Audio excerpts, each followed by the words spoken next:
Assalamualaikum warahmatullahi wabarakatuh.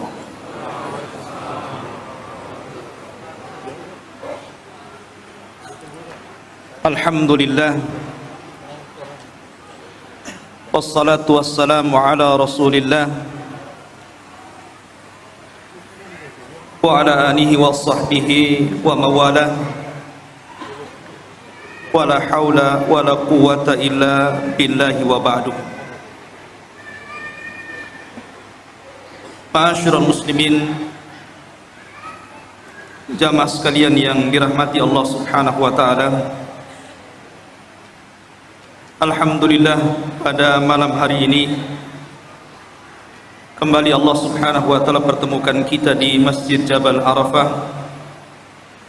Semoga Allah Subhanahu wa taala memberikan pahala kepada yang membangunnya, dan tentunya juga kita yang senantiasa memakmurkannya di masjid yang kita cintai bersama ini. Pembahasan pada malam hari ini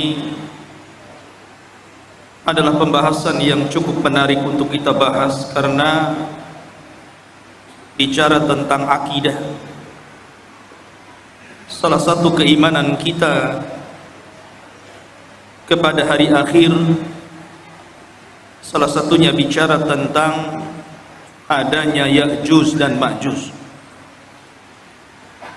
Tetapi kisah Ya'juj dan Ma'juj juga sangat erat kaitannya dengan seorang raja yang sangat besar,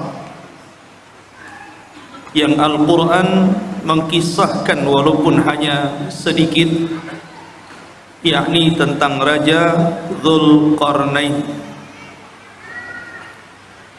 Ma'asyiral muslimin yang dimuliakan Allah Subhanahu wa taala,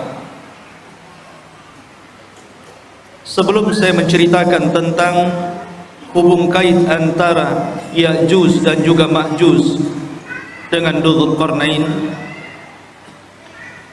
maka saya akan urut kisah ini berdasarkan Al-Quran yang terdapat dalam Suratul Kahfi. Namun sebelumnya saya ingin menjelaskan tentang siapa sebenarnya Raja Dzulqarnain itu. Kenapa disebut Dzulqarnain? Hidup di zaman siapa dia?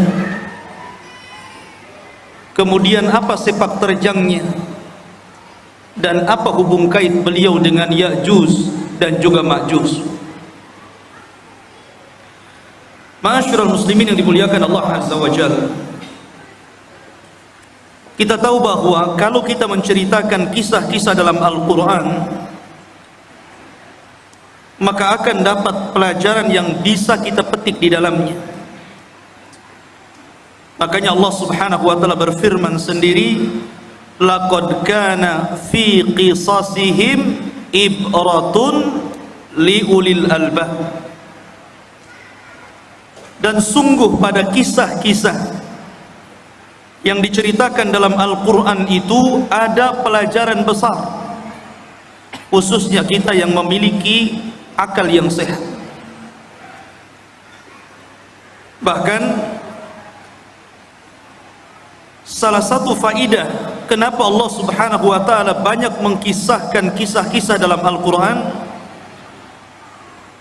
berdasarkan firman Allah Azza wa Jalla, wa kullan naqussu 'alaika min amba'ir rusul ma nuthabbitu bihi fu'adah. Dan begitulah kami kisahkan kepadamu ya Muhammad tentang habar-habar para utusan, tidak lain dan bukan hanya untuk menetapkan dan memberikan ketenangan kepada hatimu. Karena dengan kisah-kisah dalam Al-Quranul Karim banyak pelajaran yang diambil oleh Rasul sepanjang perjalanan dakwahnya, dan itu juga berlaku kepada kita umatnya. Ma'asyiral muslimin yang dimuliakan Allah Subhanahu wa taala. Bicara tentang kisah Dzulqarnain dulu sebelum kita masuk kepada kisah Ya'juj dan Ma'juj. Kisah Dzulqarnain ini sebenarnya dikisahkan dalam Al-Quran karena ada sebab turunnya. Di zaman Nabi SAW, orang-orang musyrik itu berupaya untuk mencegah dakwah Rasul dengan berbagai macam upaya. Salah satunya dengan cara mencari orang yang cerdas, orang yang berilmu untuk meruntuhkan dakwah. Jadi mencari dalil kepada orang alim, tapi bukan untuk mencari kebenaran, tapi mencari pembenaran untuk meruntuhkan dakwah. Jadi orang-orang musyrik itu orang-orang bodoh, karena tidak diturunkan kepada mereka kitab-kitab dari langit. Berbeda dengan orang Yahudi dan Nasrani, diturunkan padanya Taurat dan Injil. Sehingga orang-orang musyrik ini, pembesar-pembesar mereka datang ke Madinah, kemudian bertanya kepada orang Yahudi tentang sosok orang yang mengaku nabi di daerahnya, maksudnya Nabi SAW. Maka orang-orang Yahudi mengatakan kepada orang-orang musyrik, kalau memang orang yang mengaku nabi di daerahmu betul-betul seorang nabi, tanyakan kepadanya 3 perkara. Kalau dia sanggup menjawab, berarti dia seorang nabi. Tapi kalau dia tidak sanggup menjawab, dustakan kenabiannya. Apa 3 soalan yang akan ditanyakan, yang diajarkan orang-orang Yahudi kepada orang-orang musyrik untuk ditanyakan kepada Rasul? Yang pertama, akhbirna an fityatin dhahabu fi dhahril awal qad kanat lahum qisatun ajibah.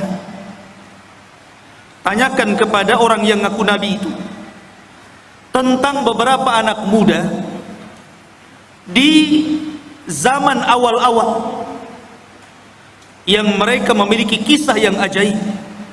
Siapa anak-anak muda itu?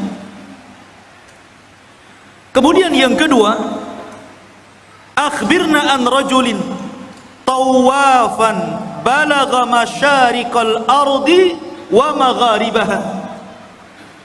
Tanyakan juga kepada orang yang ngaku nabi itu tentang seorang laki-laki yang berkeliling dunia sampai ke arah barat dan sampai ke arah ujung daripada timur. Kemudian yang ketiga, akhbirna anir ruh wa mahi. Tanyakan juga kepada dia tentang apa itu ruh. Akhirnya orang-orang musyrik sudah mendapatkan apa yang mereka kehendaki untuk ditanyakan kepada Nabi SAW, bukan untuk mencari kebenaran. Tidak. Mereka hanya hendak menghalang-halangi dakwah Rasul saja supaya didustakan manusia. Akhirnya para pembesar Quraisy sesampainya di Mekah, mereka datang kepada Nabi SAW. Mereka mengatakan, ya Muhammad, sesungguhnya kami memiliki 3 soalan. Kalau engkau sanggup menjawab, maka engkau adalah seorang nabi, amanna bik, pasti kami akan beriman kepadamu. Tapi kalau engkau tidak sanggup menjawab, memang engkau ini nabi palsu, pendusta. Akhirnya Nabi SAW mengatakan, silahkan tanyakan saja. Maka kemudian orang-orang musyrik ini bertanya tentang 3 soalan tadi.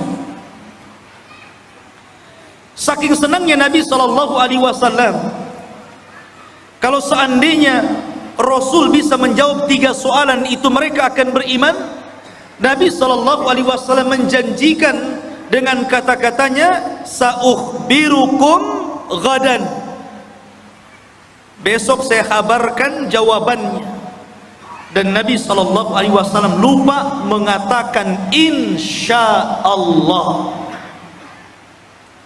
Saking senangnya Nabi SAW sampai tidak mengatakan insyaallah, hanya mengatakan baik, besok saya akan jawab pertanyaan. Rupanya gara-gara Nabi SAW tidak mengucapkan insyaallah, akhirnya Allah uji keesokan harinya tidak ada Jibril yang datang memberitahu jawabannya. 1 hari, 2 hari, 5 hari, 10 hari, sampai 15 hari, sehingga mulai orang-orang musyrik menganggap bahwa Nabi ini seorang pendusta, khianat, janji malah diingkari. Dari situlah Nabi SAW sesak dadanya. Akhirnya pada hari ke-15 malaikat Jibril turun dan menurunkan surah Al-Kahfi, dan ini sebagai jawabannya. Adapun anak-anak muda yang berada di zaman awal yang mereka terjerembab dalam gua, mereka adalah Ashabul Kahfi, yang Allah firmankan, am hasibta anna ashabal kahfi warraqim kanu min ayatina ajaba. Apakah engkau mengira bahwa anak-anak muda yang terjerembab dalam Al-Kahfi, gua yang dalam itu, warraqim, raqim itu papan yang ada nama-nama Ashabul Kahfi, itu disebut raqim, dan itu tertera di dinding depan gua Al-Kahfi itu. Dan mereka adalah tanda-tanda kebesaran kami yang luar biasa, yang ajaib. Adapun anak muda yang berkeliling dunia sampai mencapai ujung barat dan ujung timur, ujung selatan dan ujung utara, adalah Dzulqarnain, di mana Allah Subhanahu wa taala berfirman, yas'alunaka an dzil qarnaini qul sa'atlu alaikum minhu dzikra. Mereka bertanya-tanya kepadamu tentang siapa Dzulqarnain. Kata Allah, katakan ya Muhammad kepada mereka, saya akan cerita, saya akan bacakan kepada kalian sedikit dari cerita Dzulqarnain. Kata-kata minhu itu menunjukkan sedikit, karena memang Al-Quran tidak panjang lebar menceritakan Dzulqarnain, tidak sebagaimana cerita Ibrahim, cerita Nabi Musa dan yang lain, hanya cuplikan kecil. Tapi itu sudah menjawab pertanyaan orang-orang Quraisy. Adapun ruh, maka Allah katakan yas'alunaka anir ruh qulir ruhu min amri rabbi. Mereka bertanya tentang ruh, katakan ruh itu urusan Rabbmu. Karena ruh itu sampai hari ini walaupun teknologi sudah canggih, nggak ada yang bisa mendeteksi ruh itu seperti apa. Sehingga ruh itu urusan Allah Subhanahu wa taala. Dari sini ikhwatu fiddin dimuliakan Allah Azza wa Jalla, sebab cerita Dzulqarnain itu dari sebab turunnya ayat ini dari pertanyaan orang-orang Quraisy. Dan subhanallah ikhwan, gaya dakwah orang-orang Quraisy itu ditiru oleh sebagian orang-orang yang tidak suka dengan dakwah. Terkadang ada orang jahil, dia ingin menghancurkan dakwah. Caranya apa? Bertanya kepada orang alim, tetapi yang tidak sepakat dengan orang alim yang hendak dijatuhkannya. Dia hanya minta fatwa saja. Setelah dapat fatwa bukan diamalkan, tapi untuk menjatuhkan lawan. Makanya banyak orang-orang alim yang alimnya itu bukan untuk memperbaiki manusia, terkadang untuk memecah belah manusia. Dan mereka adalah ulama su', ulama-ulama yang jelek. Ma'asyiral muslimin yang dimuliakan Allah Azza wa Jalla, cerita tentang Dzulqarnain ini menjadi khilaf para ulama. Apakah dia seorang raja? Apakah dia malaikat? Apakah dia seorang wali? Karena memang kisah Dzulqarnain ini kisah yang unik sekali. Bahkan Al-Imam Qatadah rahimahullahu ta'ala mengatakan bahwa di dunia ini tidak ada penguasa yang mampu menguasai sebagian besar dunia kecuali hanya 4 orang saja, yang 2 mukmin dan 2 kafir. Pertama, yang mukmin adalah Raja Sulaiman. Sulaiman menguasai sebagian besar dunia. Kemudian yang kedua, Dzulqarnain. Adapun yang kafir, yang pertama adalah Namrud, dan yang kedua Bukhtun Nasr. Ada yang mengatakan Al-Iskandar Al-Maqduni, tapi yang masyhur adalah Bukhtun Nasr. Dan keduanya kafir, baik Namrud ataupun Bukhtun Nasr yang menghancurkan Palestina itu. Lah salah satunya adalah Dzulqarnain. Dia penguasa yang berhasil menguasai barat dan timur, selatan dan utara, sehingga kemudian menjadi khilaf apakah dia seorang nabi, apakah dia seorang wali, ataukah dia malaikat. Ada yang mengatakan dia adalah malaikat, tetapi pendapat ini tentu sangat jauh sekali.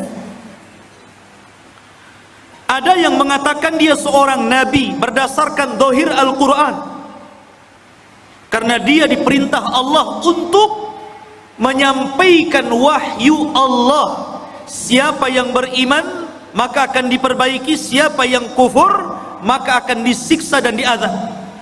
Dan nanti saya akan jelaskan tentang rihlah beliau.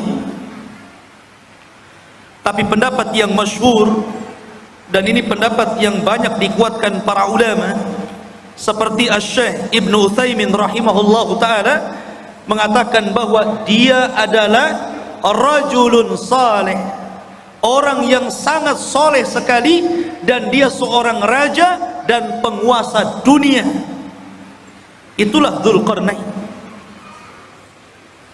Lalu hidup di masa siapa Dzulqarnain ini? Ada yang mengatakan bahwa Dzulqarnain ini hidup di masa Nabi Khidir, bahwa Khidir pernah berjumpa dengan Dzulqarnain di Baitul Maqdis, kemudian diangkat menjadi menterinya, menjadi penasehatnya. Akhirnya Dzulqarnain pun keliling dunia bersama Khidir. Ada yang berpendapat seperti itu, tetapi pendapat ini dibantah oleh para ulama yang banyak. Apalagi pendapat ini sampai mengatakan Khidir tidak mati sampai hari ini. Kemudian yang kedua, dan ini yang dikuatkan para ulama, juga dikuatkan oleh Imam Ibnu Utsaimin rahimahullahu taala, bahwa Dzulqarnain itu hidup di masa Nabiullah Khalilur Rahman Ibrahim alaihi salatu wassalam. Jadi ia hidup di masa Nabiullah Ibrahim. Bahkan dia pernah tawaf bersama Ibrahim dan juga Ismail di Ka'bah. Bahkan dikatakan Ibrahimlah yang menjadikan Dzulqarnain ini masuk ke dalam agama tauhid. Yang dengan itu akhirnya Dzulqarnain berdakwah keliling dunia.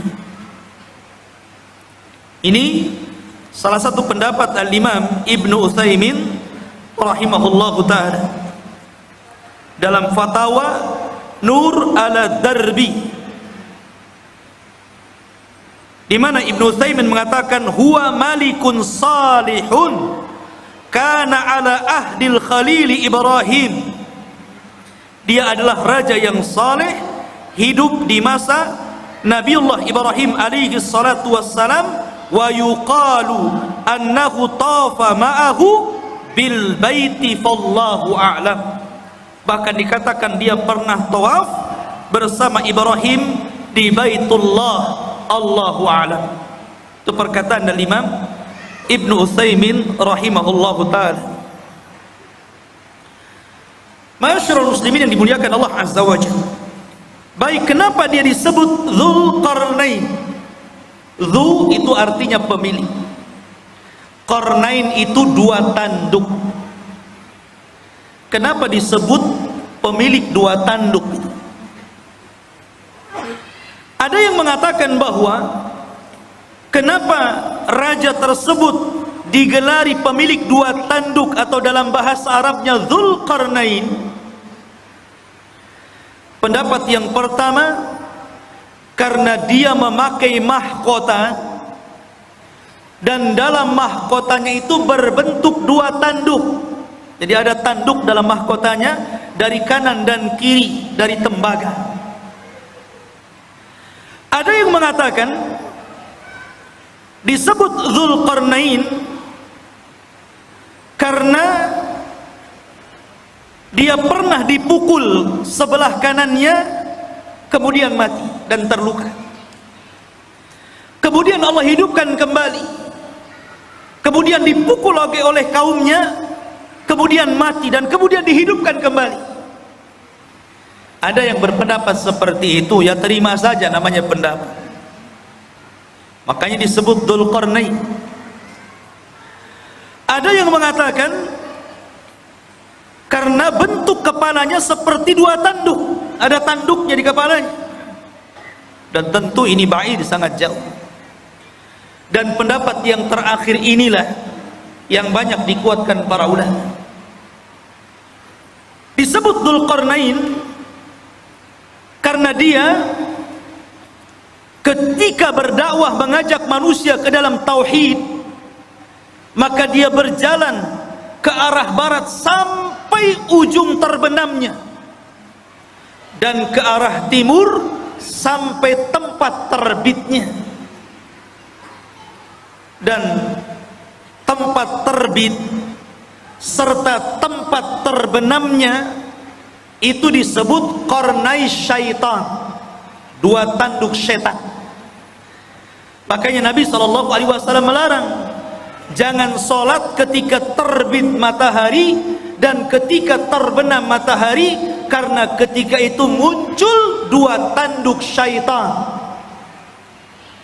Maka ketika Dzulqarnain berdakwah sampai ujung barat, sampai terbenam matahari, bahkan sampai ujung timur, sampai terbitnya matahari, berarti dia melakukan kedua perjalanan, kedua tanduk syaitan, sehingga akhirnya dia digelari sebagai raja pemilik dua tanduk ataupun Dzulqarnain.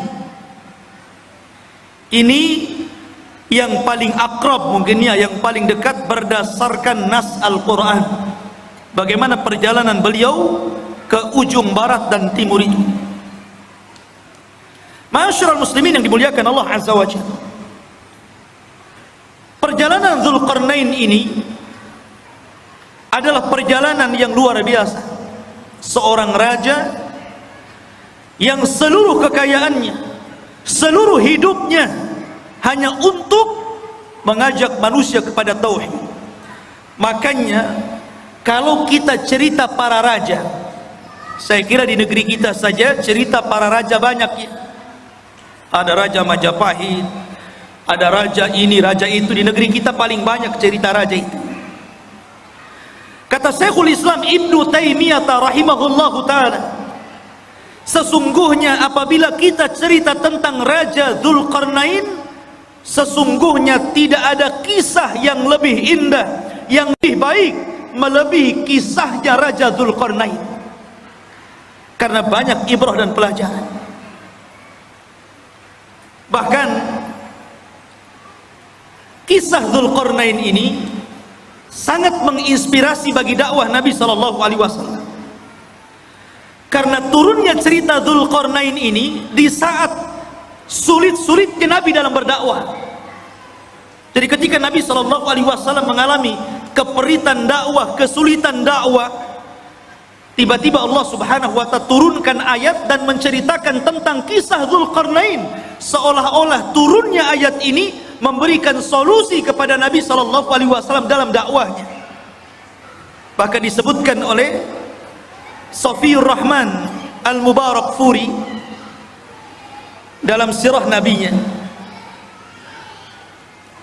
ada pelajaran besar. Kenapa kisah Dzulqarnain ini diturunkan kepada Nabi sallallahu alaihi wasallam di saat kesulitan Rasul dalam berdakwah? Apa hikmahnya?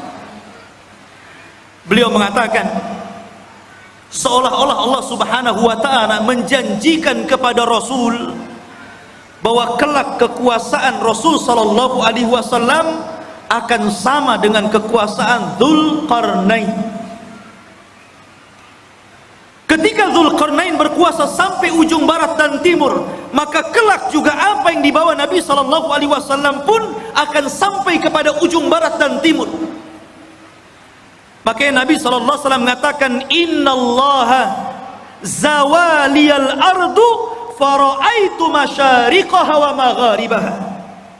Sesungguhnya Allah lipatkan bumi, kata Nabi sallallahu alaihi wasallam kepadaku, sehingga aku melihat ujung barat dan ujung timur. Padahal Rasul tidak pernah seperti Dzulqarnain ke ujung barat dan timur, kan? Rasul tidak pernah ke Indonesia saja, nggak pernah ya. Tapi Nabi SAW diperlihatkan ujung barat dan timur, seolah-olah kekuasaan Nabi SAW akan sampai ke ujung barat dan ujung timur. Dan itu menjadi sebuah kenyataan. Islam hari ini berada di mana-mana, di daratan Eropa, Afrika, Asia, semua ada Islam. Ma'asyiral muslimin yang dimuliakan Allah Azza wa Jalla, itulah hikmahnya tentang kisah ini diturunkan kepada Nabi sallallahu alaihi wa ala alihi wasallam. Adapun tentang nasab beliau, nasabnya Dzulqarnain ini. Siapa Dzulqarnain ini? Siapa namanya? Keturunan siapa dia? Ada yang mengatakan bahwa Dzulqarnain ini satu di antara raja-raja Yaman. Artinya dia bukan raja di luar daripada Arab, tapi Dzulqarnain itu raja Arab karena berasal dari Yaman. Karena rata-rata raja Yaman itu kalau menggelari rajanya selalu diawali dengan kalimat Dzu, seperti Dzu Nuwas yang pernah menguasai Himyar Yaman ya. Maka raja-raja yang diawali dengan kalimat Dzu berarti menunjukkan raja itu adalah raja Yaman, dan dia keturunan dari kabilah Qahtan. Dan kabilah Qahtan itu keturunan daripada Nabiullah Daud alaihi salatu wassalam. Dan ini pendapat yang kuat, karena banyak orang-orang yang kemudian meneliti, membaca, berusaha untuk menggali siapa Dzulqarnain itu, sehingga kemudian muncul katanya Dzulqarnain itu adalah seorang raja yang pernah hidup di Cina, dan tembok yang dibangun untuk mengurung Ya'juj dan Ma'juj itu ya tembok Cina itu. Ada yang berpendapat seperti itu, sehingga kemudian orang-orang mengatakan Ya'juj dan Ma'juj itu orang Cina karena temboknya di sana ya. Satu. Ada yang mengatakan bahwa Dzulqarnain itu satu raja yang pernah menguasai Persia.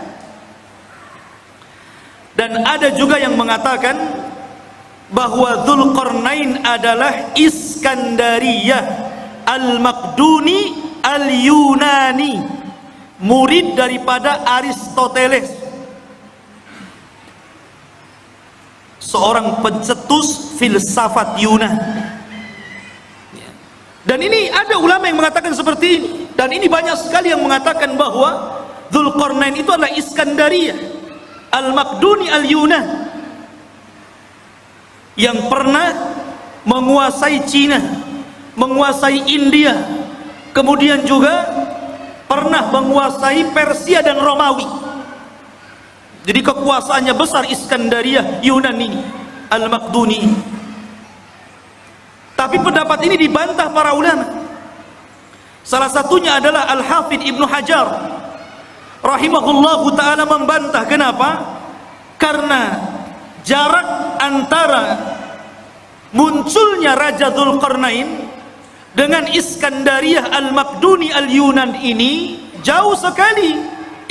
Iskandariyah ini datang setelahnya 2000 tahun, karena dia hidup di zaman yang dekat dengan Isa bin Maryam, dan dia adalah murid daripada Aristoteles. Yang kedua bantahannya, Al-Iskandariyah Al-Maqduni atau Al-Yunan ini, dia seorang kafir, tetapi Dzulqarnain adalah raja yang beriman, bukan raja kafir. Yang ketiga, Dzulqarnain orang Arab. Adapun Iskandariyah Al-Maqduni Al-Yunan bukan orang Arab, tapi orang Mesir. Dan inilah yang kemudian dikuatkan oleh Al-Hafidh Ibnu Hajar, Al-Hafidh Ibnu Katsir, dan juga Al-Imam Ibnu Taimiyah rahimahullahu ta'ala membantah pendapat bahwa Dzulqarnain itu adalah Raja Iskandariyah Al-Maqduni Al-Yunan, karena itu hidup di zaman mendekati Isa bin Maryam. Sementara pendapat yang kuat sebagaimana dikemukakan oleh Al-Imam Ibnu Utsaimin bahwa Dzulqarnain itu hidup di masa Ibrahim. Nggak ketemu.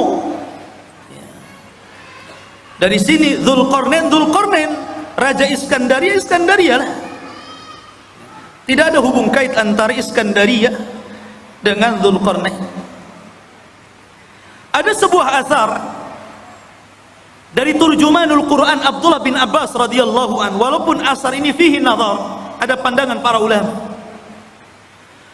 bahwa usia dakwah daripada Dzulqarnain itu 500 tahun, 500 am. 500 tahun dia berdakwah. Dan wajar, karena usia zaman dulu kan panjang-panjang, lain dengan usia umat sekarang. Makanya di zaman itu pernah ada seorang wanita menangisi anaknya yang meninggal. Dia menangis di kuburan karena meninggal anaknya. Saking sayangnya kepada anaknya, dia menangis di kuburan. Akhirnya dikatakan kepada ibu tersebut, "Kenapa Anda menangis wahai ibu?" Maka ibu itu mengatakan, "Ya, aku baru saja kemalangan, anakku meninggal dunia. Baru saja anakku meninggal dunia dan aku sedih karena peninggalannya." Akhirnya kemudian ditanyakan, "Berapa usia anakmu yang meninggal itu?" Maka ibu tersebut mengatakan, "Sittina sana, 60 tahun."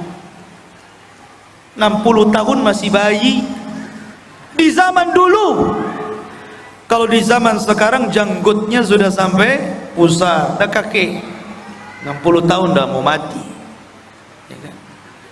Akhirnya orang ini mengatakan, "Jangan sedih wahai ibu, karena kelak akan datang sebuah umat yang usianya itu baina sittuna was sab'in, baina sittina was sab'in, antara 60 sampai 70 tahun saja, dan itu usia kita umat Islam."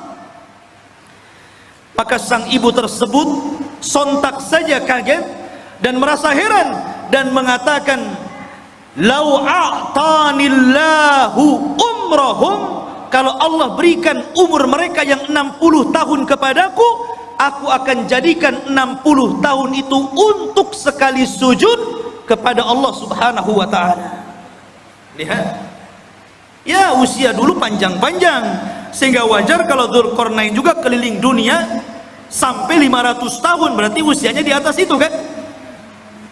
Ini satu cerita, namanya asarnya fihi nazar, ya bisa benar bisa salah, karena ada penelitian tentang riwayat. Karena dalam Al-Quran sendiri tidak disebutkan secara detail ya. Karena boleh jadi karena tidak ada manfaat penyebutannya. Akhirnya Al-Quran hanya menyebutkan hal-hal yang penting yang bisa dijadikan ibrah dan pelajaran bagi pembacanya. Taib. Itu sedikit muqaddimah tentang siapa Dzulqarnain itu. Di dalam Al-Quranul Karim, tepatnya surah Al-Kahfi, ayat yang ke-83. Ayat yang ke-83 Allah katakan, Yas'alunaka an dzil qarnaini. Mereka bertanya-tanya kepadamu ya Muhammad tentang siapa Dzulqarnain itu. Qul sa'atlu alaikum minhu dzikra. Katakan ya Muhammad, saya akan bacakan kepada kalian minhu, dari sedikit kisahnya saja. Dzikra, penyebutannya tidak banyak, hanya sedikit. Dan begitulah Allah Subhanahu wa taala. Terkadang Allah Subhanahu wa taala menyebutkan kisah-kisah para nabi. Ada yang panjang lebar, dari kecil, remaja, dewasa sampai tua dijelaskan. Seperti Ibrahim alaihi salatu wassalam, seperti Nabiullah Musa alaihi salatu wassalam, diceritakan dari kecil sampai tua. Ada yang diceritakan secara global saja. Salah satunya adalah kisah Dzulqarnain, hanya cuplikan saja.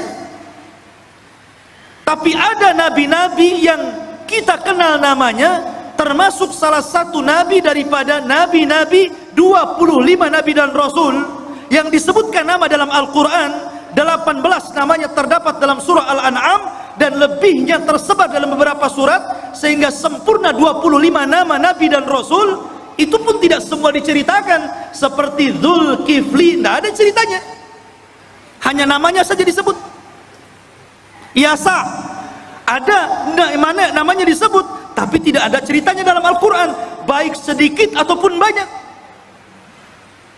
Dari sini menunjukkan bahwa Allah berfirman, Allah mengatakan, rusulan qad qasasnahum 'alaika min qablu wa rusulan lam naqsushum 'alaika wa kallamallahu Musa taklima. Dan ada rasul-rasul yang kami ceritakan kisahnya, tapi ada juga rasul-rasul yang kami tidak ceritakan kisahnya. Tapi kita wajib beriman adanya para rasul dan nabi itu. Ma'asyiral muslimin yang dimuliakan Allah Azza wa Jalla. Kemudian Allah mengatakan, inna makkanna lahu fil ardi wa atainahu min kulli syai'in sababa. Inna, sesungguhnya, makkanna, sesungguhnya kami, makkanna lahu, sesungguhnya kami telah memberikan kekuasaan lahu, kepada siapa? Dzulqarnain. Makkan itu artinya kekuatan, kekuasaan, kehebatan untuk menjadi raja. Apa sebabnya? Sebabnya wa atainahu min kulli syai'in sababa. Dan kami telah memberikan kepada Dzulqarnain ini jalan untuk mencapai segala sesuatu yang dikehendakinya. Jadi kalau Sulaiman ingin membangun sesuatu, dia sudah punya para arsiteknya. Kalau dia ingin menyerbu sebuah kaum, sudah siap para tentara-tentaranya. Kalau dia ingin membuat pengairan, kalau di Batam mungkin kayak ATB gitu kan, sudah ada ahli airnya. Kalau ingin membuat jalan, sudah ada ahli jalannya.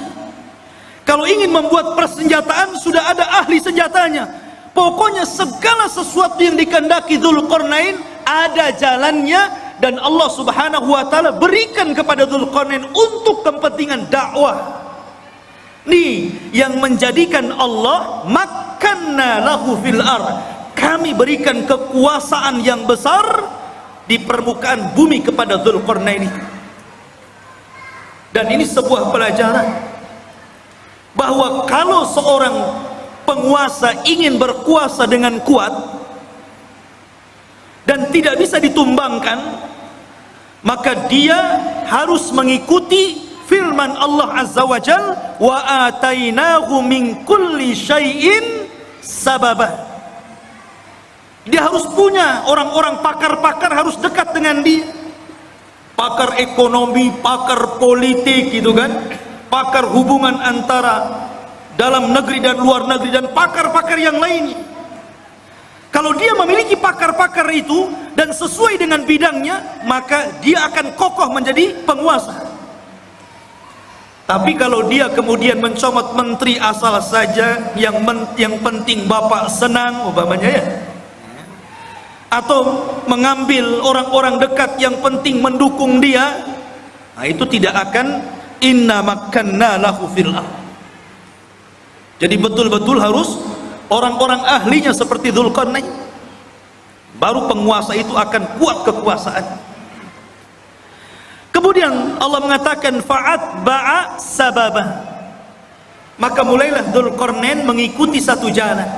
Ingat, perjalanan Dzulqarnain dalam berdakwah ini banyak sekali, tapi Al-Quran hanya menceritakan 3 perjalanan dakwahnya saja, karena ini yang paling vital, yang paling penting, dan banyak pelajaran yang kita bisa petik khususnya bagi anda para penguasa, karena ini seorang raja. Kalau anda ingin menjadi penguasa negara, hendaklah pelajari kisah Dzulqarnain, karena ini contoh bagi para raja. Sebagaimana pernyataan dari Imam Syekhul Islam Ibnu Taimiyah rahimahullahu ta'ala, tidak ada kisah yang terbaik para raja melebihi kisahnya Dzulqarnain. Perhatikan perjalanan pertama.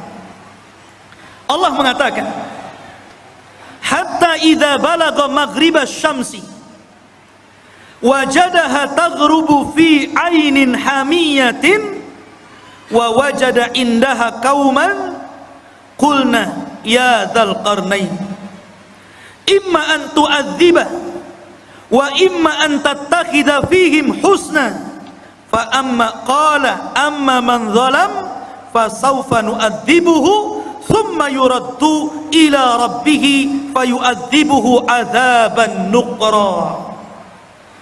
Perhatikan ini perjalanan pertama Raja Dzulqarnain, hingga apabila dia telah sampai ke tempat terbenam matahari. Ketika dia sampai ke mana? Ainin. Ain itu maksudnya lautan. Hamiyatin maksudnya yang bentuknya seperti lumpur hitam. Jadi beliau mengarah ke arah barat karena terbenam matahari di situ. Terbenam matahari di mana? Di barat. Pertama kali perjalanan Dzulqarnain ke mana? Ke arah barat. Dia berjalan ke arah barat. Dan di sini Allah mengatakan ainin hamiyah, maksudnya lautan yang menghitam seperti lumpur hitam. Karena begini ikhwan, matahari itu awalnya putih, kemudian semakin mengarah ke barat menjadi kuning, kemudian semakin tenggelam menjadi merah, kemudian ketika tenggelam menjadi hitam karena muncul malam. Itulah disebut ainin hamiyah. Dan disitulah ujung daripada barat, karena sudah tidak ada jalan lain, sudah ujungnya, selebihnya nggak ada tanah lagi, lautan semuanya. Lah Dzulqarnain sampai di ujung barat. Disitulah Dzulqarnain, ikhwan, ini Dzulqarnain itu berjalan ke sana kemari hanya untuk memperbaiki. Dan ini percontohan penguasa, percontohan presiden, percontohan seorang raja. Walaupun Dzulqarnain itu sudah kaya raya, kaya harta, kaya jabatan, kaya pasukan, buat apa lagi? Sudahlah, duduk-duduk saja, kan begitu ya. Sekarang saja seperti itu. baru menjabat maaf baru sekelas wali kota atau bupati saja gitu kan. Kadang-kadang kalau safar kemana-mana tidur saja. Udah sampai, sudah. Dia nggak tahu jalannya bolong, ada polisi tidurnya, jalannya rusak tuh nggak tahu dia. Harusnya jangan tidur, lihat, wah ini jalan perlu diperbaiki, ini jalan nggak bagus nih. Kemudian melewati desa-desa, ini kayaknya ada ketertinggalan, harus dimajukan nih. Harusnya seperti itu. Ya. Lah Dzulqarnain ini, dia kalau masuk ke sebuah desa dan desa itu ada ketertinggalan, dimajukan. Apa yang kalian butuhkan? Kalian butuh kedokteran? Kami letakkan di para dokter, ajarkan mereka kesehatan. Kalian perlu untuk pembangunan, nih saya letakkan arsitek, ajari mereka bagaimana cara membangun rumah dan gedung.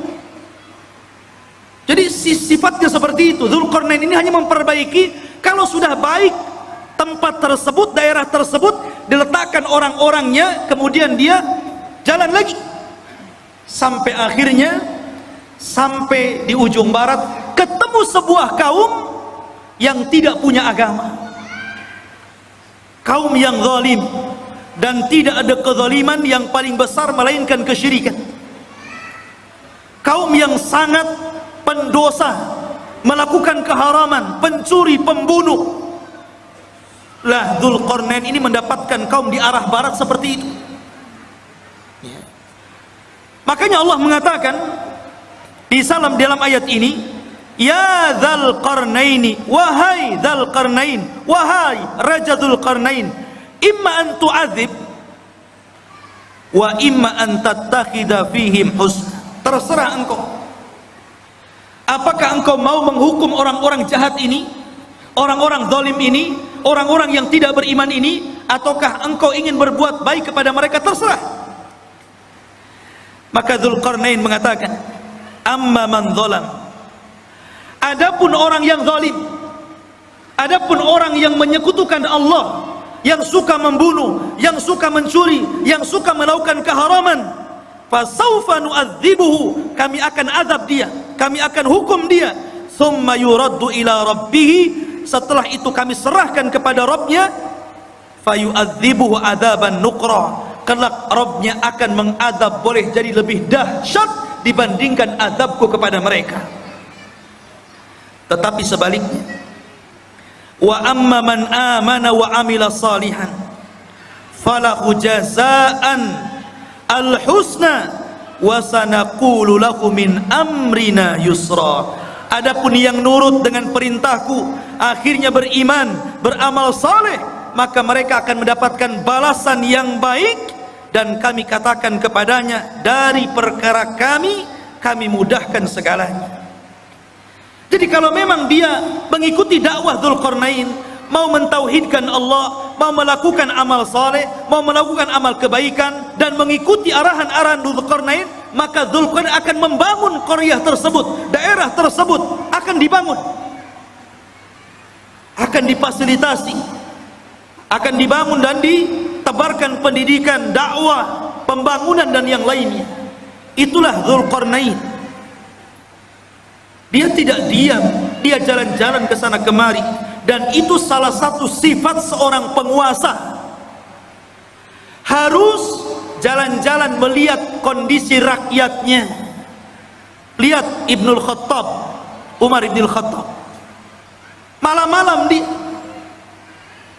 malam-malam keliling melihat rakyatnya, sehingga pelajaran, karena dia suka jalan malam, melihat-lihat rakyatnya, baik yang senang ataupun yang susah, banyak melahirkan undang-undang, kebijakan-kebijakan, peraturan-peraturan yang kemudian sangat bermanfaat untuk rakyatnya, hanya karena jalan-jalan terinspirasi akhirnya. Ya, seperti itu. Dan Umar kalau jalan-jalan melihat rakyatnya tidak bawa wartawan, tidak diliput. Besoknya keluar Umar jalan-jalan menyambangi kaum muslimin yang ada di sini, bagi-bagi sembako. Nggak ada. Umar tidak masuk media. Lain dengan penguasa sekarang ya. Masuk parit saja ada wartawan. Masyarul muslimin yang dimuliakan Allah Subhanahu wa taala. Begitulah seorang raja jalan ke sana kemari. Inilah yang pertama perjalanan siapa? Dzulqarnain ke arah barat. Baru kemudian Allah mengatakan, "Summa atba'a sababa." Baru kemudian Dzulqarnain berjalan ke arah lain. Ke arah mana? Allah mengatakan, "Hatta idza balagha matli asy-syamsi." Sampai ketika Dzulqarnain sampai di arah terbitnya matahari. Kalau tadi terbenam kan, matahari kan terbenam itu dari atas bawah sampai terbenam, seolah-olah matahari masuk ke dalam laut. Tidak. Matahari itu tidak mengelilingi bumi. Bukan berarti dia masuk arah laut kemudian mengelilingi bumi sampai muncul di arah timur. Tidak. Sebagaimana pelajaran yang ma'ruf antum pelajari di sekolah-sekolah. Matahari tidak mengelilingi bumi. Matahari itu menghadap Allah, sujud kepada Allah hampir-hampir. Dia tidak diizinkan untuk terbit dari arah timur dan hampir-hampir terbit dari arah barat. Dan kalau sudah demikian, maka kiamat telah dekat. Lah Dzulqarnain sampai di ujung matahari terbit, akhir artinya arah timur, karena terbitnya matahari itu di timur. Ya. Disitulah kata Allah berfirman, "Wajadaha tatlu ala qaumin lam naj'al lahum min duniha sitra." Subhanallah. Maka kemudian ketika dia menempuh jalan, dia mendapatkan sebuah kaum, sekelompok umat yang kami tidak menjadikan bagi mereka sesuatu yang melindunginya dari cahaya matahari. Umat yang sangat terbelakang, gak punya rumah, gak berpakaian. Seperti mungkin di zaman sekarang kalau orang-orang primitif gitu ya, orang-orang yang hidup di daerah Amazon, jangan jauh-jauh ke Amazon ya, di Indonesia saja banyaknya. Seperti ada seorang dai yang belusukan ke hutan-hutan di daerah timur itu ya, akhirnya masuk Islam gara-gara pakai sabun. Itu pernah ceritanya dengar ya? Masuk Islam gara-gara sabun. Gak pakai baju. Lah Dzulqarnain ketemu umat yang seperti itu nggak pakai baju, mungkin hanya pakai koteka saja gitu ya. Dan subhanallah, nggak punya rumah. Kaum itu tidak ada rumah. Mereka tidur sembarangan gitu kan, kadang di bawah pohon. Nggak punya rumah. Bukan berarti tidak bisa membangun rumah. Belum sampai ilmu kepada mereka bahwa mereka itu perlu rumah dan bagaimana cara membangunnya, nggak tahu itu masalahnya. Dan mereka juga tidak pakai baju, tidak pakai celana, auratnya tampak. Bukan berarti sebelum orang-orang itu sebelumnya manusia telanjang, tidak. Karena Nabi yang pertama kali mengajari untuk menjahit siapa? Nabi Idris. Dialah Nabi yang pertama kali mengajari umat untuk menjahit pakaian. Nabi Idris. Tapi bukan berarti sebelum Idris sampai kepada Adam telanjang, tidak. Pakai baju juga, cuman mereka bajunya ditempel-tempel, ditali-tali gitu saja, tidak dijahit. Lah di zaman Idris itulah mulai ada jahitan, mulai dijahit sininya, dijahit sananya, sampai hari ini berbagai macam ragam, sampai muncul tailor-tailor kan gitu. Tapi yang pertama kali menjahit siapa? Idris. Lah di zaman Dzulqarnain ini ada kaum dari arah timur itu nggak pakai apa-apa, auratnya nampak, nggak punya rumah, kasihan ya. Kemudian kadzalika wa qad ahadna bima ladaihi khubra. Kadzalika, begitulah sesungguhnya ilmu kami meliputi segala apa yang ada padanya. Maknanya akhirnya Allah Subhanahu wa taala menjelaskan bagaimana Dzulqarnain diberikan kemampuan oleh Allah untuk memperbaiki umat itu. Pelan-pelan Dzulqarnain mengajarkan bagaimana cara membuat rumah, kemudian bagaimana cara berpakaian, kemudian diajak untuk beriman kepada Allah. Akhirnya mereka pun beriman kepada Allah lewat dakwah Dzulqarnain. Dari sini menunjukkan bahwa kekuasaan itu dicapai untuk dakwah. Jangan antum memilih penguasa kalau tidak ada kepentingan kepada agama. Itu catatannya.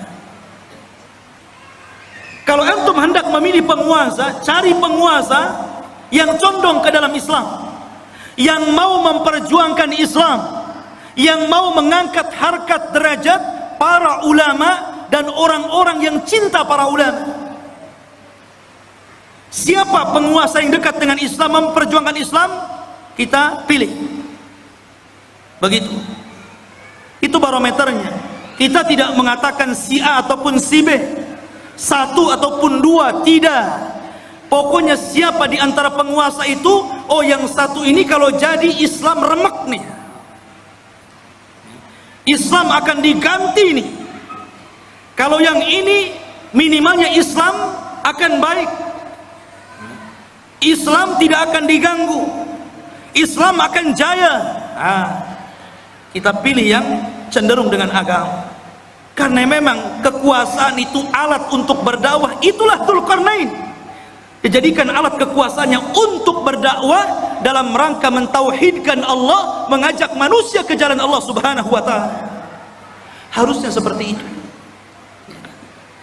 Kemudian yang ketiga, dan ini inti pembahasan kita, Allah Subhanahu wa ta'ala berfirman, "Tsumma atba'a sababa." Kemudian Dzulqarnain memilih jalan yang selanjutnya, setelah ke barat, kemudian ke timur, sekarang ke utara atau ke selatan. Tapi Allah tidak mengatakan utara atau selatannya, antara dua arah itu. Cuman Allah mengatakan hatta idza balagha baina saddaini wajada min dunihima qauman la yakaduna yafqahuna qaula. Hingga apabila Dzulqarnain sampai di antara dua buah gunung yang sangat tinggi dan besar, dia mendapati di hadapannya sebuah kaum yang hampir-hampir kaum itu tidak paham apa yang diucapkannya, nggak ngerti bahasanya itu, aneh bahasanya. Mungkin bahasa kita ini bahasa planet, ngomong apa nih, saya nggak paham. Kita aja di Indonesia, kadang-kadang dialognya orang Jawa dengan orang Medan itu beda kan? Beda, kadang-kadang orang Medan nggak paham bahasa Jawa, orang Jawa nggak paham bahasa Medan. Sampai saya dengar iklan di radio itu kan aneh-aneh. Beli es pak, kata orang Jawa, sampun telas. Iya segelas katanya. Bilang sampun telas, dibilang satu gelas. Boten enten, ya pakai santen gitu. Wong Medan, oh kok tahu kamu saya orang Medan gitu. Ya, kadang-kadang nggak nyambung tuh. Ya. Itu dialog Jawa dengan Medan nggak nyambung tuh. Sampai dijelaskan oleh Imam Ibnu Katsir dalam Bidayah wan Nihayah, sampai Dzulqarnain itu untuk memahami bahasa orang itu memerlukan 10 penerjemah. Dari satu bahasa ke bahasa berikutnya, dari bahasa berikutnya bahasa sampai 10 bahasa, 10 penerjemah, baru Dzulqarnain paham. Oh iya maksudnya apa, baru tahu dia. Bahasanya susah dipahami ya. Rupanya Dzulqarnain paham keinginannya. Apa keinginannya? Dikemukakan dalam Al-Quran. Qalu, mereka berkata, ya Dzulqarnain, inna Ya'juj wa Ma'juj mufsiduna fil ard fahal naj'alu laka kharjan ala an taj'al bainana wa bainahum sadda. Ini keinginannya. Dan ini erat kaitannya dengan kisah Ya'juj dan Ma'juj. Dan inilah kisah Dzulqarnain yang ada hubungannya dengan kita kaum muslimin. Kisah yang terakhir ini, pertemuan Dzulqarnain dengan kaum yang terakhir ini adalah kisah yang sangat erat kaitannya dengan kita kaum muslimin. Karena kita ini umat yang ada di akhir zaman. Kenapa kita ini umat yang ada di akhir zaman? Pertama, karena tidak ada nabi setelah Rasul sallallahu alaihi wasallam. Maknanya tidak ada umat selain umat Nabi sallallahu alaihi wasallam. Setelahnya dunia ini akan dihancur-hancurkan alias kiamat. Dzulqarnain diminta oleh mereka itu dalam waktu-waktu tertentu datang Ya'juj dan Ma'juj. Mereka membuat kerusakan, membunuh, membantai, merampok, memperkosa, melakukan anarkis. Mereka brutal, mereka bengis. Makanya kelak di akhir zaman, fitnah Ya'juj dan Ma'juj itu berbeda dengan fitnah Dajjal dan fitnah keluarnya binatang dari perut bumi. Kalau Dajjal fitnahnya apa? Fitnahnya agama. Dia dikeluarkan oleh Allah itu untuk memfitnah agama kita, karena dia awalnya ngaku nabi, berakhir ngaku Tuhan. Dajjal tidak akan membunuh kita kalau kita menuhankan dirinya, kecuali kalau kita kufur kepada ketuhanan Dajjal, baru dia bunuh kita. Tapi kalau kita beriman kepada Dajjal, justru disenangkan sama Dajjal. Antum mau apa? Diberi oleh Dajjal. Adapun fitnahnya binatang melata yang akan keluar dari perut bumi, dia tugasnya hanya stempel saja. Ketemu orang kafir, distempel jidatnya, distempel hidungnya, kemudian gosong, menunjukkan alamat dia kafir. Ketemu orang yang beriman, distempel dahinya, bercahaya, menunjukkan dia mukmin. Ketika itu tidak ada nama, semua dilupakan dari namanya. Saya Abu Meros, saya nggak tahu siapa saya. Sehingga akhirnya orang itu hanya menyebutkan dari tanda yang ada di mukanya, mukmin dan kafir, dan tidak tersinggung. Ya. Mau kemana min gitu? Oh, mau ke sawah fir. Itu saja. Gak tersinggung. Kalau sekarang dikafir-kafirkan orang tersinggung. Enak saja kau kafir-kafirkan saya. Tapi zaman itu tidak. Lah fitnahnya Ya'juj dan Ma'juj itu beda. Ini brutal ini. Dia hanya taunya merusak bumi saja, membunuh dan membunuh. Bahkan di akhir zaman bukan hanya membunuh, tapi memakai bangkai orang yang dibunuhnya, kanibal. Jadi dahsyat fitnahnya ini. Makanya kaum ini sangat merengek kepada Dzulqarnain, minta tolong agar Dzulqarnain memisahkan mereka dengan Ya'juj dan Ma'juj ini. Makanya dia mengatakan, ya Dzulqarnain, wahai Dzulqarnain, inna Ya'juj wa Ma'juj, sesungguhnya Ya'juj dan Ma'juj itu mufsiduna fil ard, dia merusak bumi. Kata para ulama mentafsirkan ketika memaknai apa yang dimaksud merusak di situ, ada yang mengatakan yang dimaksud merusak di situ adalah sebagaimana yang dikatakan Wahab ibn Munabbih, bahwa mereka yaf'aluna amala qaumi Lut. Pertama, mereka itu kaum yang homoseksual. Ini kata-kata Wahab ibn Munabbih. Jadi kalau sekarang ada orang yang terjangkit penyakit homoseksual, berarti pengikut Ya'juj dan Ma'juj. Itu menurut Wahab ibn Munabbih. Ingat tuh, jangan sekali-kali mendukung LGBT. Ya. Itu perilakunya Ya'juj Ma'juj itu. Tapi jangan antum katakan, tuh lihat Ya'juj Ma'juj tuh. Tengok orang banci, hati-hati ada Ya'juj Ma'juj. Boleh. Ini menjelaskan bahwa kerusakan dalam ayat Al-Kahfi tadi, menurut Wahab ibn Munabbih, mereka merusak bumi, artinya mereka melakukan amalan kaum Lut. Dan ini tentu sangat jauh penafsiran seperti ini. Ada yang mengatakan seperti Atha Al-Khurasani mengatakan, annahum kanu yaqtulun, mereka suka membunuh. Dan juga dikatakan Muqatil ibn Sulaiman, annahum kanu ya'kuluna nas, mereka membunuh dan memakan orang yang dibunuhnya, kanibal. Menurut Muqatil ibn Sulaiman. Dan boleh juga digabungkan tiga-tiganya. Mereka suka melakukan amalan kaum Lut, dan mereka suka membunuh, membantai, dan mereka juga kanibal, memakan orang yang dibunuhnya, alias kanibal. Itulah kerusakannya Ya'juj dan Ma'juj. Ada orang makan orang? Di zaman sekarang kan ada juga ya. Di YouTube itu daerah mana itu? Pasar jual beli daging orang. Ngeri juga ya. Khawatuf ini muliakan Allah Azza wa Jalla. Maka mereka mengatakan, fahal naj'alu laka kharjan, bagaimana kalau kami sediakan upah untukmu wahai Dzulqarnain, ala an taj'al bainana wa bainahum saddan, agar kau jauhkan kami dengan mereka, buatkan benteng. Karena mereka datang dari sana, buatkan benteng supaya mereka tidak menyerang kami lagi.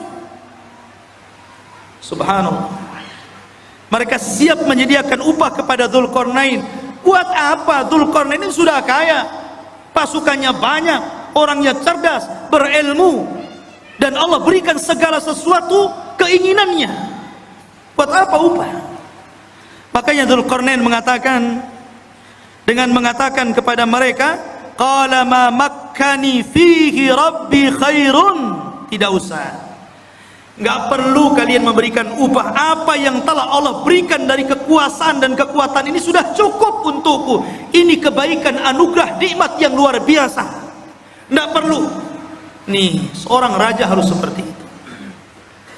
Jangan menyusahkan masyarakat. Harus memberikan kesenangan kepada masyarakat. Ma'asyiral muslimin yang dimuliakan Allah Azza wa Jalla. Tetapi Dzulqarnain hanya mengatakan, fa'inuni biquwatin aj'al bainakum wa bainahum radma, tetapi tolong bantu aku, sediakan orang-orang kuat di antara kalian untuk kerja bakti bersamaku. Nanti aku akan jadikan antara kalian dengan Ya'juj dan Ma'juj itu dinding pemisah, supaya dia tidak menyerbu kalian lagi. Inilah jiwa besar seorang pemimpin, ya, membangun sebuah bangunan yang luar biasa, yang belum pernah dibangun orang-orang sebelum dan setelahnya. Bahkan bangunan itu sendiri tidak tahu siapa yang tahu, nggak ada yang tahu. Sampai sekarang kan nggak ada yang tahu, walaupun berbagai macam ilmuwan meneliti. Dengan kecanggihan alat-alat di zaman sekarang, dengan teknologi transportasi yang memudahkan mereka untuk berpindah satu negeri ke negeri yang lainnya, sampai sekarang masih gaib, masih belum ditemukan, agak-agak kira-kira saja, mungkin di sini, mungkin di situ. Sampai-sampai Imam Ibnu Katsir meriwayatkan sebuah kisah Raja Abbasiyah, di mana Raja Abbasiyah itu mereka mengirimkan pasukan untuk mencari di mana bentengnya yang dibangun Dzulqarnain ketika mengurung Ya'juj dan Ma'juj. Mengirim delegasi, dan dikatakan oleh Raja Al-Wathiq ketika itu sebagai penguasanya, sebelum kau ketemu benteng itu jangan pulang. Akhirnya berangkat tuh pasukan itu dari satu negara ke negara berikutnya, dari satu daerah ke daerah berikutnya, menyeberangi lautan, menyeberangi gunung, dan begitu seterusnya, sampai akhirnya selama 2 tahun baru ditemukan benteng tersebut. Tapi Ibnu Katsir sendiri tidak menyebutkan sanad riwayatnya, sehingga tidak bisa dijadikan pegangan kisah ini. Allahu a'lam ada di mana. Yang jelas sudah ada, ya. Walaupun sebagian para ulama seperti Lajnah Daimah dan juga Syekh bin Baz rahimahullahu taala ketika ditanya tentang di mana sebenarnya benteng yang dibangun Dzulqarnain itu, yang mengurung padanya Ya'juj dan Ma'juj dan akan keluar di akhir zaman, maka Syekh bin Baz hanya mengatakan min kibalil masyriq, dari arah timur, maksudnya kota Madinah. Kalau antum berada di Madinah, ke arah timurnya. Kemudian diisyaratkan ke daratan Cina, ke daratan Cina ya. Ada yang mengatakan bahwa benteng itu terletak di daerah daratan Armenia. Ada yang mengatakan Azerbaijan di daerah Georgia ya. Itu sebagian ulama mengatakan seperti itu. Tetapi sekali lagi tidak bisa ditegaskan seperti itu. Cuman dari arah timur. Apakah Cina? Tidak. Ya'juj Ma'juj bukan Cina. Walaupun ada sebagian orang yang melihat ciri-ciri daripada hadis Rasul, kok ciri-ciri itu melekat kepada orang-orang Asia. Orangnya pendek, mukanya bulat, matanya sipit. Jangan-jangan saya boleh?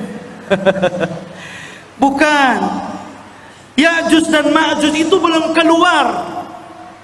Kalau Cina sudah keluar dari dulu ya. Di mana-mana. Dia belum keluar. Dan dia di balik tembok. Dan kelak akan dikeluarkan Allah di akhir zaman. Bukan sekarang, di akhir zaman.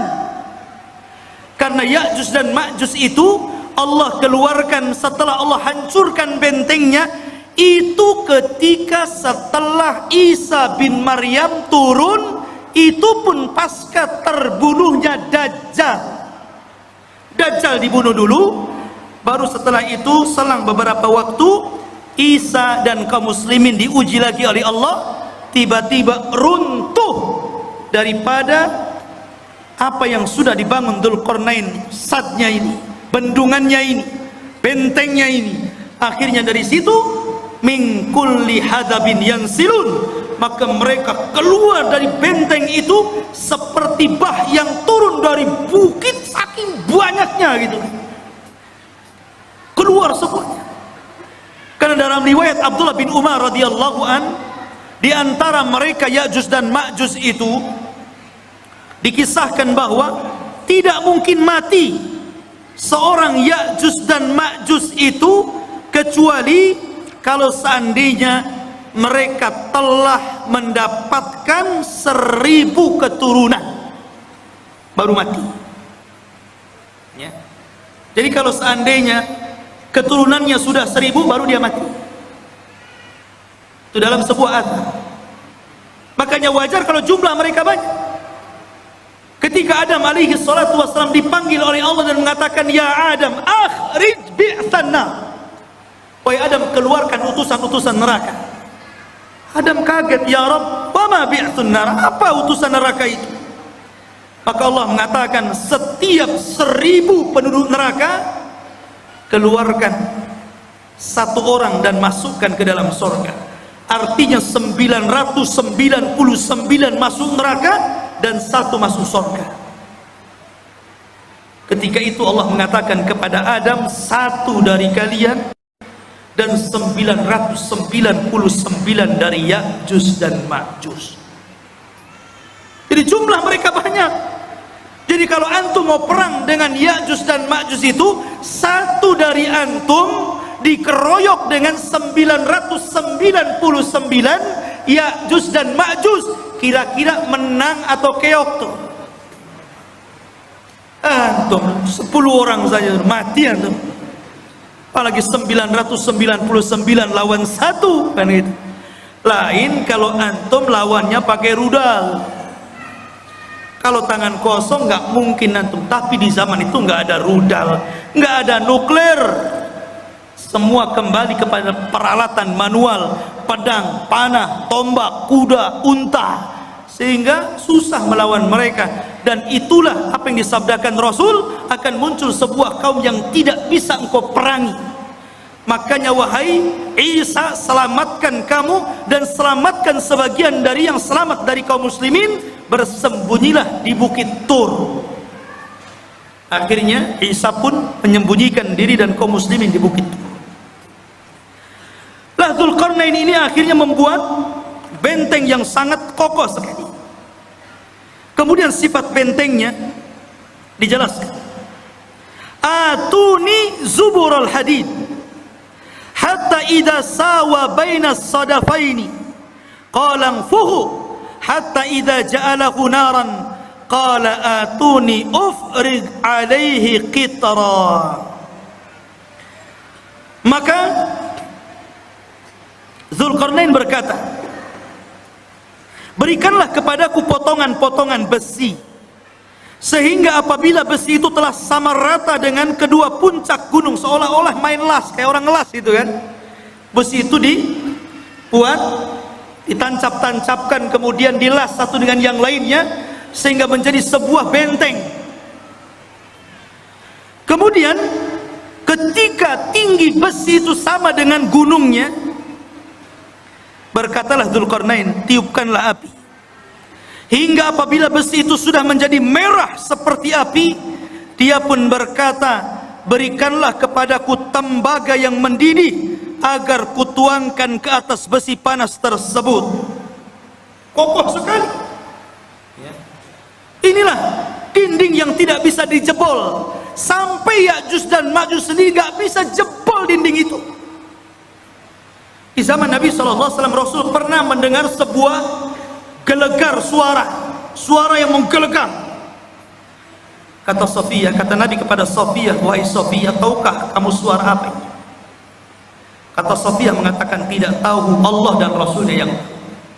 Kata Nabi, itulah suara bentengnya Ya'juj dan Ma'juj, dan dia berhasil melubangi. Kemudian Rasul menyebutkan seperti ini, dia sudah bisa melihat kita dari lubang seperti ini. Jadi Ya'juj dan Ma'juj itu sudah bisa melubangi seperti ini, kata Rasul, ngekar dari dalam. Ini Abu Fulan, ini Abu Fulan, ya, dikeker. Dan subhanallah, karena kokohnya benteng itu, Ya'juj Ma'juj itu setiap hari melubangi untuk keluar dari situ. Jadi kalau di pagi hari dia datang dengan kumpulan-kumpulan arsitek khusus yang lubangi gua itu dari kalangan Ya'juj dan Ma'juj, mereka ngebor tuh dengan alat yang mereka punya. Ketika sudah kecapean gitu kan, hampir mereka sedikit lagi, dan waktu sore mereka kemudian kembali ke rumahnya. Besoknya bolongan itu balik lagi ke asalnya, dan seperti itu hampir mereka putus asa karena tidak bisa melubangi dan tidak bisa keluar dari gerbang. Sampai akhirnya di akhir zaman, ketika pemimpin Ya'juj dan Ma'juj itu hendak memimpin untuk melubangi dan keluar dari benteng itu, kata pemimpinnya, besok kita akan kerja lagi, insya Allah. Pemimpinnya diilhamkan untuk mengucapkan insya Allah. Subhanallah, ketika pemimpinnya diilhamkan untuk mengucapkan insya Allah, jebol benteng itu. Akhirnya mereka keluar, sehingga ketika mereka turun dari bukit itu dan mengarah ke Palestina, kemudian yang pertama mendarat di sebuah danau Tiberias atau danau Buhairah. Diminum itu kelompok yang pertama paling depan, yang tengah dan yang belakang. Ketika sampai di danau itu sudah nggak kebagian air, dan mereka mengatakan, kan tadi masih banyak, kenapa sudah habis, katanya. Saking banyaknya. Padahal danau itu bisa menghidupi jutaan jiwa yang ada di sana. Tapi sekali teguk gelombang yang pertama, habis ludas saking banyaknya Ya'juj dan Ma'juj. Lihat bagaimana kuasa Allah Azza wa Jalla. Maka Allah mengatakan, famastata'u an yadharuhu wa mastata'u lahu naqba qala hadha rahmatun min rabbi fa idza jaa wa'du rabbi ja'alahu dakkan wa kana wa'du rabbi haqqan. Maka di sini Allah Subhanahu wa taala mengatakan, Dzulqarnain berkata dalam ayat ini, famastata'u lahu an yadharuhu, Ya'juj dan Ma'juj itu tidak mungkin sanggup untuk menghancurkan benteng itu. Tidak sanggup, karena yang menghancurkan atas izin Allah kan. Jadi tidak ada yang sanggup kecuali Allah Azza wa Jalla, dan itu pun atas kehendak Allah Subhanahu wa taala. Makanya Dzulqarnain mengatakan hadza rahmatun min Rabbi, ini semua karena rahmat Allah Subhanahu. Dengan kecerdasan Dzulqarnain, kebesaran Dzulqarnain, banyaknya pasukan yang dimiliki Dzulqarnain, ilmu yang dikuasai Dzulqarnain, tetap dia mengatakan ini rahmat dari Allah. Ya, tawadu, rendah diri, masih mengakui rahmat ini datang dari Allah. Jangan seperti Qarun yang mengatakan innama utitu min ilmin indi, kekayaan ini datang dari ilmu yang saya miliki katanya. Jangan seperti Qarun. Dzulqarnain tetap mengatakan ini rahmat dari Allah Subhanahu wa taala. Ma'asyiral muslimin yang dimuliakan Allah Azza wa Jalla, itulah kilasan daripada cerita Dzulqarnain. Sedikit kita cerita tentang Ya'juj dan Ma'juj. Ya'juj dan Ma'juj adalah keturunan daripada salah satu putra Nuh alaihi salatu wassalam, namanya Yafis ibn Nuh. Nuh memiliki 4 putra, Ham, Syam, Yafis, Kan'an. Tapi Kan'an kafir dan tidak masuk ke perahu, akhirnya mati diterjang ombak dan tufan. Sehingga yang selamat adalah Ham, Syam dan Yafis. Dari keturunan Syam inilah lahir para nabi dan rasul. Dari keturunan Ham ini lahirlah orang-orang yang berkulit hitam. Dan dari keturunan Yafis inilah lahir bangsa Asia, salah satunya kabilah Ya'juj dan Ma'juj. Salah satu dari keturunan kabilah Yafis adalah Ya'juj dan Ma'juj, dan semuanya masuk neraka. Tidak ada yang masuk surga. Ya, karena mereka diciptakan untuk membuat fitnah, sama dengan Dajjal. Ya, ma'asyiral muslimin yang dimuliakan Allah Azza wa Jalla, kalau kita tahu bahwa Ya'juj dan Ma'juj adalah keturunan Yafis ibn Nuh, dari sini maka kita katakan Ya'juj dan Ma'juj itu manusia, bukan binatang, apalagi tumbuh-tumbuhan. Dia manusia dan bukan jin. Karena sebagian para ulama mengatakan sebagaimana dinukilkan oleh sebagian para ulama, seperti dikatakan Ka'ab al-Akhbar. Ka'ab al-Akhbar ini seorang ulama yang masuk Islam di zaman Umar ibn al-Khattab. Kunyahnya Abu Ishaq, dan dia banyak menukilkan ilmu ahli kitab, dan dia banyak diterima riwayatnya. Ada beberapa riwayat yang ditolak karena Israiliyat. Salah satu kisah Israiliyatnya, Ka'ab al-Akhbar mengatakan bahwa Ya'juj dan Ma'juj itu terdiri dari 3 golongan. Kelompok yang pertama tingginya seperti Syajaratul Aruz. Syajaratul Aruz, pohon aruz ini pohon yang sangat tinggi, seperti pohon mangga yang ada di Lubnan. Jadi Ya'juj dan Ma'juj itu raksasa karena tinggi, seperti pohon aruz katanya, yang ada di Lubnan, ma'ruf, setinggi pohon kelapa gitu. Jadi kalau muncul sekali nginjak kayak gempa, blok blok blok gitu.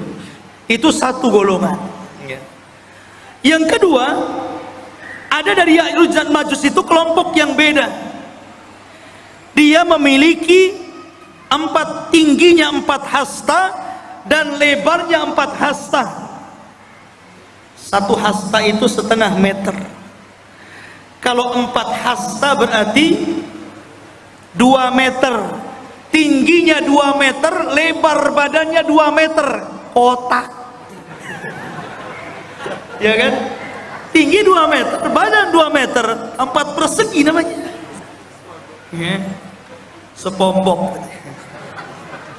Kemudian yang ketiga, katanya dia adalah makhluk yang memiliki dua telinga yang lebar. Satu telinganya untuk mencari mangsa dan satu telinganya untuk selimut badannya ketika tidur. Saking lebar telinganya itu. Semana itu bentuknya. Ini satu pendapat dari Ka'ab al-Akhbar. Ada juga pendapat dari Abdullah bin Abbas radhiyallahu an mengatakan, Ya'juj dan Ma'juj itu bukan besar, tapi dia orang kerdil. Ada satu kelompok itu tingginya cuma 1 jengkal, ada yang 2 jengkal, paling tinggi 3 jengkal. Segini, tinggal ditendang saja.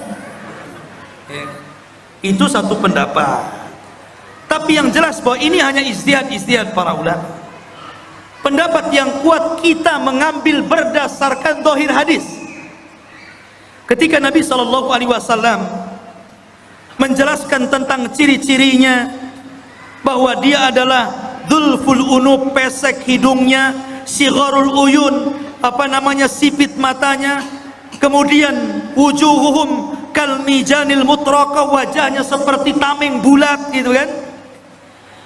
Kemudian juga disyaratkan seperti bangsa Turuk, bangsa orang-orang Mongol. Kalau kayak kita lah persis mukanya, ya kan? Jadi dia manusia, ya, bukan seperti yang diceritakan Ka'ab al-Akhbar atau riwayat daripada Ibnu Abbas radhiyallahu anhu. Tapi dia manusia yang akan keluar, tapi manusia kanibal, manusia beringas, manusia sadis, barbar, ya. Oh, jadi dia taunya membunuh saja. Makanya ketika benteng itu dihancurkan, maka mereka menyerbu setiap kampung. Ya ummul arda, mengelilingi bumi sampai mungkin ke Batam juga tuh. Ya tuh. Ya. Itu semua orang-orang di luar jenisnya itu dibunuh, dibantai.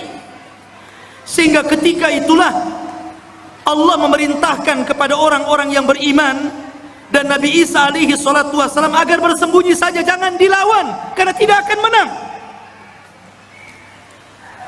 Sehingga ketika Ya'juj Ma'juj merasa mereka sudah membantai seluruh umat manusia yang ada di bumi, dan mereka merasa sudah yakin membantai semuanya, mereka pun sombong dan mereka mengatakan, qad qatalna man fil ard sanaqtuluhu man fis sama. Kami sudah membunuh orang yang ada di bumi, sekarang giliran kau yang ada di langit, sekarang ku bunuh kalian, katanya. Akhirnya mereka mengarahkan tombak dan panahnya ke langit. Kemudian dilesatkan tombak dan panahnya itu, subhanallah, merupakan sebuah tanda-tanda kebesaran Allah. Sekarang ikhwan, kalau antum lempar panah ke langit, sampai mana kekuatan antum melempar itu? Walaupun rudal sekalipun, sampai mana coba? Ada batasnya kan? Tapi oleh Allah sengaja disedot panah itu. Jadi panahnya itu terus disedot sengaja sampai ke dalam awan, sampai dah nggak kelihatan lagi. Dari situ Allah kembalikan panah dan tombak, dan sengaja ujung-ujungnya seolah-olah dilumuri darah, seolah-olah orang yang di langit sudah mati. Akhirnya ketika panah dan tombak itu kembali ke bumi, yakin mereka sudah membunuh orang yang di langit dan orang yang di bumi. Lengkaplah kesombongan mereka. Dari situlah, karena kesombongan mereka lah akhirnya Allah subhanahu wa ta'ala menghancurkan mereka. Dengan cara apa? Berperang? Tidak ada sanggup yang memerangi. Tapi Allah kalau menghancurkan sebuah kaum, bagi Allah itu mudah. Ketika Allah menghancurkan orang-orang yang hendak menghancurkan Ka'bah dari Abrahatul Asram dan pasukan gajahnya, cukup mengirim burung laut. Ketika Allah subhanahu wa ta'ala memberikan azab kepada orang-orang yang kufur, yang disebutkan dalam surah Al-Kahfi, pemilik 2 kebun, yang kebun itu kayak sorga. Kalau masuk ke kebun itu bawa keranjang, tidak perlu dipetik, keluar, masuk kebun, keluar sudah penuh keranjangnya. Kayak surga, kufur mereka. Akhirnya Allah mengadab kaum tersebut dengan cara apa? Mengutus tikus sebesar kucing. Ada tikus sebesar kucing? Ada. Tikus Jakarta. Bukan, antum jangan kotor otaknya. Tikus-tikus got itu kan gede itu ya. Antum tahu tikus got itu? Itu kalau ketemu kucing, kucingnya yang lari. Ya. Jadi dikeluarkan tuh tikus-tikus menggerogoti apa? Sad Ma'rib, bendungan Sungai Ma'rib digerogoti. Akhirnya hancur bendungan itu. Kemudian airnya meluluhlantakkan sebuah negeri yang sangat subur, negeri Sabah itu. Dan tidak ditanami kecuali sedikit. Akhirnya semuanya menjadi rata. Dan tidak ada yang tersisa tumbuhan kecuali hanya pohon bidara, sidrin, dan beberapa pohon yang tidak ada manfaat. Begitu juga ketika Allah menghancurkan Ya'juj dan Ma'juj. Apa yang Allah kirim? Allah tidak kirim buaya, baik buaya laut atau buaya darat. Allah tidak kirim harimau, Allah tidak kirim gajah, tapi Allah kirim ulat, nagab, dud. Itu yang dikirim. Ketika Ya'juj dan Ma'juj tertidur di malam hari, rupanya Allah kirim ulat kemudian masuk ke dalam tengkuknya. Ketika ulat itu masuk ke dalam tengkuknya dan menjadi virus dalam badannya, tiba-tiba satu Ya'juj dan Ma'juj mati dan meninggal dunia, seperti antum mematikan gardu listrik, satu mati, mati semuanya. Ya kan? Jadi satu Ya'juj Ma'juj mati, mati semua. Subhanallah. Ya. Tetapi yang kerepotan Nabi Isa, cemana membuang bangkainya setiap satu jengkal ada di permukaan bumi. Akhirnya kemudian Isa berdoa agar Allah membersihkan bangkai-bangkainya. Dikirimlah burung seperti burung-burung unta, sebesar burung-burung unta itu, sebesar unta, dikirim. Kemudian diambil jasadnya dan dilempar entah berantah di mana, di laut mana. Dan ketika itu banyak binatang-binatang yang memakan makanan daging bersyukur kepada Allah Azza wa Jalla. Mereka menjadi kenyang dan gemuk karena banyak bangkai Ya'juj dan Ma'juj di mana-mana. Akhirnya setelah dibuang oleh burung-burung tersebut, Allah menurunkan hujan karena barakah doanya Nabi Isa. Dengan hujan itu akhirnya mengguyur langit, bumi yang kotor dengan bangkai, sisa-sisa bangkai darah dan nanahnya, dan dibuang ke lautan. Akhirnya bumi menjadi subur kembali, dan Isa pun hidup beberapa tahun setelahnya, dan itulah kehidupan yang paling indah sepanjang kehidupan manusia.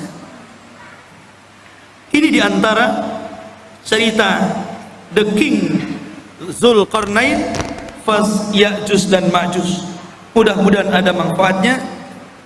Subhanakallahumma wa bihamdika asyhadu an la ilaha illa anta astaghfiruka wa atubu ilaik. Allahu ta'ala. Assalamualaikum warahmatullahi wabarakatuh.